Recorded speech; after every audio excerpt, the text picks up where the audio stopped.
오늘은 감사와 관련한 말씀을 여러분에게 드리려고 합니다. 먼저 사랑하는 여러분, 여러분에게 여쭤보겠습니다. 성경에는 감사하라는 말씀을 하나님께서 몇 번이나 하셨을까요? 어떤 성서 신학자가 이것을 세보니까 직접적으로 이렇게 감사하라고 말씀하신 명령만 177번이랍니다. 한 번만 말씀하셔도 우리가 감사해야 할 텐데 177번이나 직접적으로 이렇게 감사하라고 명령하셨다 하면 하나님께서 얼마나 우리가 감사하는 삶을 살기를 원하시는지 잘 알 수가 있습니다. 자, 그런데 이와 관련해서 우리가 절대로 놓쳐서는 안 되는 중요한 진리가 있습니다. 자, 그것이 무엇이냐? 여러분, 감사가 우리의 신앙의 아주 중요한 요소라는 것입니다. 우리가 신앙이라고 생각하게 되면 예배, 그 다음에 교육, 전도, 선교, 큰 믿음을 갖는 것, 구제하는 것, 기타 등등 이런 생각을 하기 쉬운데 이 감사 또한 우리의 신앙의 중요한 요소이자 영역이라는 거예요. 우리가 이것을 꼭 기억해야 합니다. 따라서 우리의 신앙이 성장하면 할수록, 우리의 신앙이 성숙해지면 성숙해질수록 우리의 감사 신앙 또한 성숙해져야 하고 우리의 감사 또한 성장해야 한다는 것입니다. 사랑하는 여러분, 신앙이 성숙해지면 성숙해질수록 우리의 감사의 깊이는 더 깊어져야 하고 감사의 높이는 더 높아져야 하며 감사의 질도 더 좋아져야 하고 우리의 감사가 풍성하게 넘쳐나야 합니다. 이것은 오늘 본문 말씀을 통해서 잘 알 수가 있습니다. 골로새서 2장 6절에서 7절을 함께 읽겠습니다. 그러므로 너희가 그리스도 예수를 주로 받았으니 그 안에서 행하되 그 안에 뿌리를 박으며 세움을 받아 교훈을 받은 대로 믿음에 굳게 서서 감사함을 넘치게 하라. 아멘. 우리가 예수를 주로 믿게 되면 구원을 받습니다. 하나님의 자녀가 돼요. 자, 거기서 끝나면 안 되죠. 어떻게 하랍니까? 예수 안에 말씀 안에 뿌리를 박아야 돼요. 그래서 세워져야 하고 교훈을 받아서 성숙한 신앙인으로 자라나야 합니다. 그런 후에 어떻게 하라는 거예요? 믿음에 굳게 서서 뭐 하랍니까? 감사를 넘치게 하랍니다. 우리의 신앙이 성장하면 할수록, 성숙해지면 성숙해질수록 우리의 감사도 자라야 하고 성숙해져야 하고 감사의 수준도 높아져야 합니다.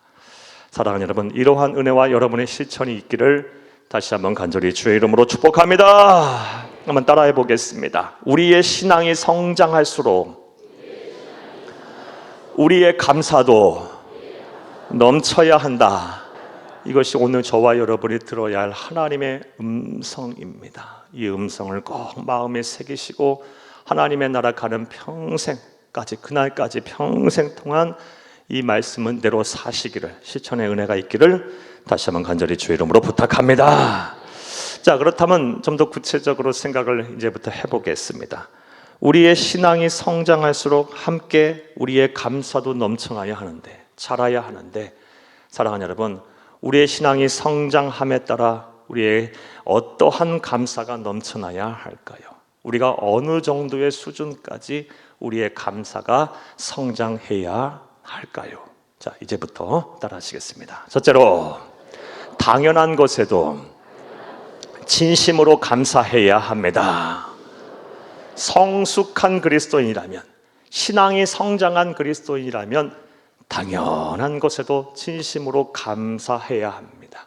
할 줄 알아야 합니다. 우리가 일반적으로 감사를 한다면 감사할 조건이 있을 때 감사하는 겁니다. 기뻐할 일이 있을 때 기뻐하는 것이죠. 그런데 성숙한 그리스도인은 굳이 감사할 조건이 없어도, 굳이 기뻐할 일이 없어도 내게 주어진 것, 당연한 것, 그거 하나만으로도 진심으로 감사를 할 줄 아는 사람입니다. 그리고 그렇게 하는 것이 바로 우리 하나님의 강력하신 뜻입니다. 우리는 너무나도 쉽게 내가 받은 은혜를 잊어요. 내가 받은 사랑도 있고 내가 받은 도움도 있고 관심도 잊어요. 그리고 그러한 생활이 계속되다 보면 내가 받는 호의가 내가 당연히 누려야 할 권리라고 착각을 해요. 사랑하는 여러분, 이러한 예를 한번 생각해 볼까요? 자녀를 향한 부모의 사랑도 그렇죠. 사랑하는 여러분, 여기 계신 분들 가운데 자녀를 향한 부모의 사랑에 대해서 모르시는 분이 어디 있습니까? 그 사랑은 어떤 사랑과 견줄 수 없을 정도로 숭고하고 위대하다는 거, 크다라는 거 모르시는 분이 어디 있어요? 그런데 알면서 왜 자녀들이 부모에게 그 은혜에 감사하지 않나요? 왜 효도하지 않나요? 왜 온전하게 그 사랑에 보답하지 않나요? 당연하다고 생각하기 때문에 그래요. 또 무엇보다 우리를 구원하시기 위한 하나님의 사랑도 마찬가지예요. 사랑하는 여러분, 우리가 예수를 그리스도 믿으면 구원을 받아요. 값없이 하나님으로부터 의롭다 하심을 받습니다. 너무나도 당연한 일이에요. 자, 그런데 이것을 당연하게 생각해서는 안 될 것은 우리를 구원하시기 위해서 우리는 믿음으로 당연히 하나님의 은혜로 선물을 받았지만, 구원의 선물 받았지만, 우리를 구원하시기 위해서 성삼위 일체 하나님은 엄청난 희생을 하셨다는 것을 잊어서는 안 돼요. 먼저 성부 하나님은요, 우리를 구원하시기 위해서, 아니 나를 구원하시기 위해서 독생자 예수를 죽였어요. 아들을 내놨다니까요. 생명으로요. 아들의 생명을요. 엄청난 희생을 하신 거예요. 성자 예수님은요, 그 하나님 아버지의 말씀에 순종해서 창조주께서 이 세상에 오셔서 갖은 모욕과 천대와 비난과 멸시를 받고 십자가에서 내 죄를 값을 치르기 위해서 물과 피를 다 쏟으시면서 죽으셨어요. 성령 하나님은 어떠신가요? 우리 심령에 들어오셔서 우리가 하나님의 나라 가는 그날까지 우리를 지키시고 보호하시고 함께 하세요. 자, 그런데 그 함께 하시는 성령님과 우리가 동행하나요? 안 그렇죠. 무관심 속에 살잖아요. 외면하며 살잖아요. 여러분 한번 생각해 보세요. 이번 한 주 동안 여러분의 심령에 거하시는 성령님과 대화하신 적 있어요? 함께 동행하신 적 있으십니까? 그럼에도 불구하고 성령 하나님은 탄식하시면서 우리와 함께 일하시고 우리를 위해 돕고 계세요. 엄청난 희생을 지금 하고 계시는 거예요. 사랑하는 여러분, 이처럼 내가 받고 내가 소유하고 내가 누리는 것 중에 당연한 건 하나도 없어요. 누군가의 희생과 눈물과 땀과 정성이 있었고, 무엇보다 우리 하나님 아버지의 희생과 헌신이 있었음을 우리는 기억해야 합니다. 사랑하는 여러분, 따라서 저와 여러분은 내가 지금 사는 것 중에 당연한 것들, 그것이 바로 내가 진심으로 감사해야 할 조건들인 거예요. 또 두 번째로 우리의 감사신앙 어느 수준까지 이르러야 할까요? 따라 하시겠습니다. 둘째로 아직 이루어지지 않은 일도 이루실 것을 믿고 먼저 감사해야 합니다. 한마디로 하면 선행감사죠. 아직 이루어지지 않았어요. 하지만 하나님은 신실하시고 나를 향한 하나님의 계획은 선하심으로 내가 그런 하나님을 믿는다면 반드시 내 마음의 소원과 내 기도 제목에 응답하시고 뜻을 이루실 거라는 믿음을 갖고 감사하는 것, 선행감사, 이것이 바로 성숙한 신앙인의 감사입니다. 그런데 성경을 보게 되면 우리가 본받고 따라야 될 거의 대부분의 신앙인들은 이 감사가 있었어요. 이 선행감사가 있었어요. 대표적인 사람 한 사람 여러분에게 소개하면 다윗입니다. 다윗이요. 그리고 다윗이 그러한 선행감사를 하였다는 것은 그의 시편 말씀을 보면 알 수가 있어요. 시편 54편 6절에서 7절을 함께 읽겠습니다. 내가 낙헌제로 주께 제사하리이다. 여호와여 주의 이름에 감사하오리니 주의 이름이 선하심이니이다. 참으로 주께서는 모든 환난에서 나를 건지시고 내 원수가 보응받는 것을 내 눈이 똑똑히 보게 하셨나이다. 아멘. 6절에서 낙헌제를 주께 제사드리겠다. 낙헌제는 자발적으로 감사하며 드리는 제사예요. 누가 시켜서가 아니라 자발적으로 감사하겠대요. 감사의 제사를 드리겠대요. 그 이유가 7절에 나와요. 모든 환난에서 나를 건지셨고 내 원수가 보응받는 것을 내 눈이 똑똑히 보게 하셨기 때문에 나는 자발적으로 감사의 제사를 드리겠다고 시편 54편 6절 7절에서 다윗이 노래하고 있어요. 자, 그런데 시편 54편 이 찬송할 시점에서 다윗은 그 어떤 것도 이루어지지 않았었어요. 모든 환난에서 건짐을 받지 않았고요. 하나님이 그의 원수를 보응하시는 것을 그가 보지도 못했어요. 아직 이루어지지 않은 상태에서 이 찬송을 부르고 있는 거예요. 어떻게 알 수 있느냐? 시편 54편을 딱 펴보시면 작은 글씨로 표제어가 붙어 있어요. 함께 보겠어요. 다윗의 마스길은 교훈의 시라는 뜻이고, 인도자를 따라 현악에 맞춘 노래. 시편은 찬송이니까 부르는 방법이고요. 내용을 보겠어요. 10사람이 사울에게 이르러 말하기를 다윗이 우리가 있는 곳에 숨지 아니하였나이까 하던 때에, 그러니까 다윗이 사울 왕을 피하여 10광야라는 곳에 숨어 있었어요. 은신에 있었어요.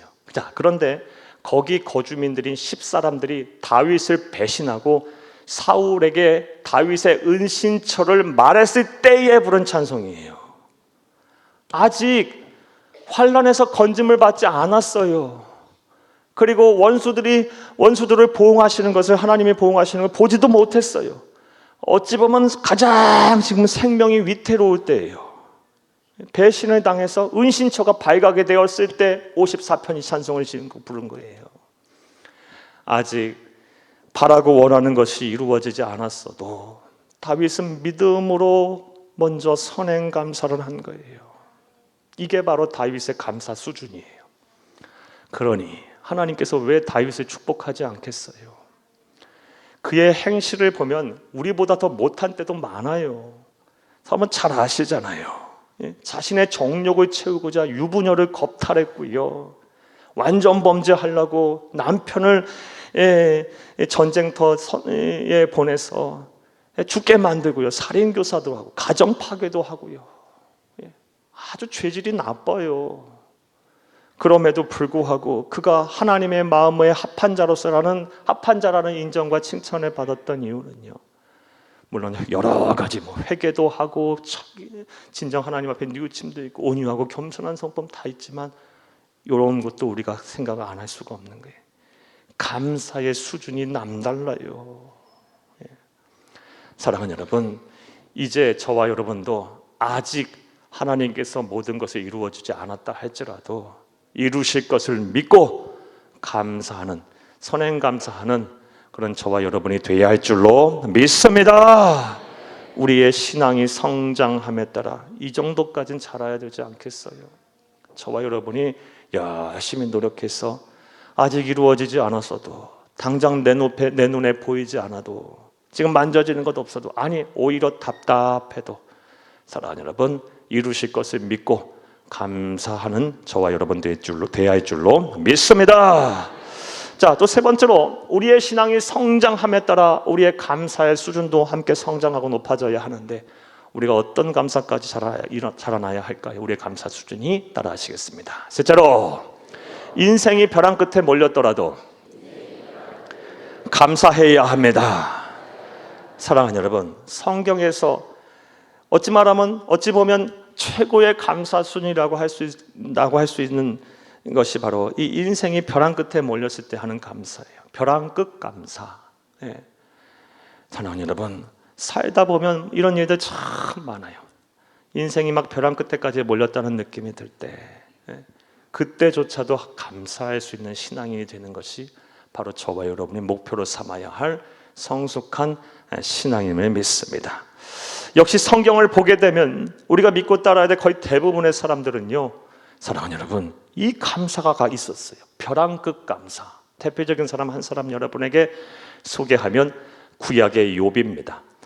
구약 욥, 어떤 사람이었나요? 욥기서 1장 1절 말씀에 보면 욥에 대해서 한 줄로 평가를 하기를, 욥은 온전하고 정직하고 하나님을 경외하며 악에서 떠난 자였더라. 이게 욥에 대한 평가예요. 온전하고 정직하며 하나님을 경외하고 악에서 떠난 자였더라. 그래서 하나님께서는 그런 욥에게 복을 주셔서, 욥은 아브라함과 거의 동시대 인물이에요. 욥을에게 복을 주셔서 동방에서 가장 부자가 되게 하셨어요. 그런데 우리가 잘 알다시피 이 하나님의 용인하에 사탄이 시험하고 장난질을 해서 욥은 하루 동안에 상상할 수도 없는 재난을 겪습니다. 내용인즉슨 먼저 도적대가 쳐들어와서 그의 종들을 다 죽여요. 그리고 그의 소유였던 모든 소와 양과 염소 가축들이 하늘에서 불이 내려와서 전부 다 죽어버려요. 네, 재산이 다 날아가 버린 거예요. 뭐 거기까지는 그래도 괜찮을 거예요. 자, 문제는요, 아들 7, 딸 3이요 한날 한시에 집이 무너져 죽어버려요. 사랑하는 여러분, 이 정도 되면 정신줄을 놔도 12번은 더 놔야 돼요. 우리라면 어떨까요? 우리가 이런 일 아니더라도 이런 일에 10분의 1, 100분의 1만 겪어도요 들어놓을 거예요. 그래, 사느네 마느니 그런 소리 할 거고, 그리고 하나님이 계시니 마니 너나 예배드려라, 너나 가라, 너나 기도해라, 막 이런 소리 할 거예요. 그런데 사랑하는 여러분, 그러한 벼랑 끝에 몰렸을 때 욥은 어떠한 행동을 했을까요? 먼저 욥기서 1장 20절을 함께 읽겠습니다. 욥이 일어나 겉옷을 찢고 머리털을 밀고 땅에 엎드려 예배하며 아멘. 일어났어요. 겉옷을 찢고 머리털을 밀었다는 건 나 너무 슬프다는 거예요. 나 너무 힘들다, 이 토로하는 거예요. 그리고 땅에 엎드렸다는 것은 나는 이제 답이 없다, 하나님만이 내 문제 해결책이시다 라는 것을 인정하는 행위예요. 자, 그 다음에 중요한 게 뭘 합니까? 예배를 드려요. 이게 욥의 신앙의 위대함이에요. 종종 성도들을 보게 되면 조금 시험이 찾아오고 어려움이 찾아오면요 예배의 자리에서 사라져요.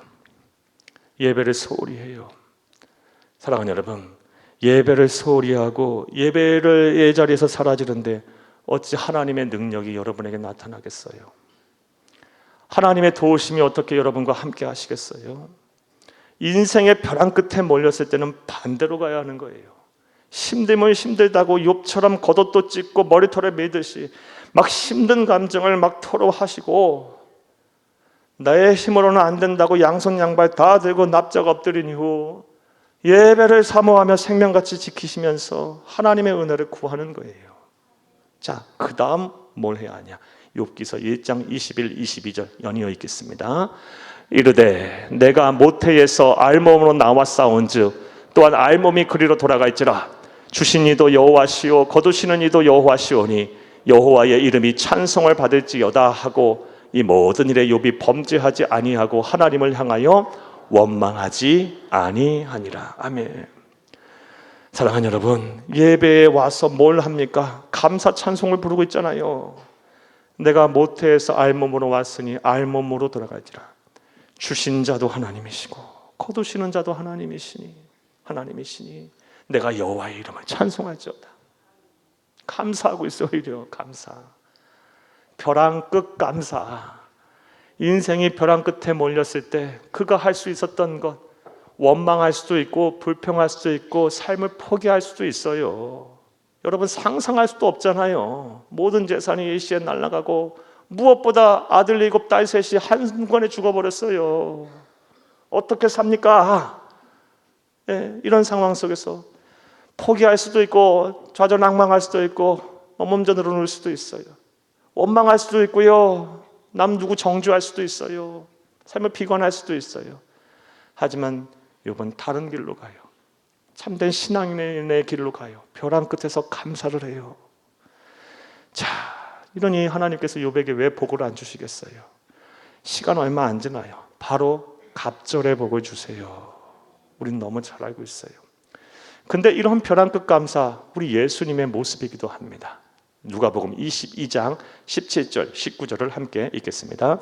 이에 잔을 받으사 감사 기도하시고 이르시되 이것을 갖다가 너희끼리 나누라. 또 떡을 가져 감사 기도하시고 떼어 그들에게 주시며 이르시되 이것은 너희를 위하여 주는 내 몸이라. 너희가 이를 행하여 나를 기념하라 하시고. 아멘. 잘 아는 최후의 만찬에서 성만찬 예식을 행하신 말씀이에요. 먼저 잔을 받아 감사 기도하셨고요, 떡을 나눠주면서 감사 기도하셨어요. 자, 그런데 이 식사를 하신 이후 얼마 안 있어서 얼마라고 할 것도 없어요. 몇 시간 후에 예수님은 그 다음날 아침 9시에 골고다 언덕에서 십자가에 매달려 죽으셨어요. 이거 몰랐겠어요? 하나님이신 예수님께서? 그럼에도 불구하고 하나님이신 예수님께서는 제자들과 함께하는 이 마지막 식사에서 감사 기도를 하잖아요. 감사 기도를. 벼랑 끝 감사. 사랑하는 여러분, 이제 저와 여러분의 차례예요. 우리의 신앙이 성장할수록 우리는 이 벼랑 끝 감사까지 할 수 있는 데까지 자라야 돼요. 사랑하는 여러분, 살다 보면 앞서 말씀드린 대로 별난 일이 다 있어요. 이 인생이 막 그냥 내 벼랑 끝에 몰려서 그냥 한 발만 잘못 내딛으면 천길 낭떠러지로 떨어질 것 같이 위태할 때가 많아요. 그곳에는 아무도 없어요. 누구도 나에게 손 내밀 사람도 없고 내 소리 들어줄 사람도 없어요. 그런데 몰릴 때가 있어요. 그런 때 사랑하는 여러분, 우리는 어떻게 이 위기를 돌파해야 합니까? 감사 기도로, 벼랑 끝 감사로 돌파를 하세요.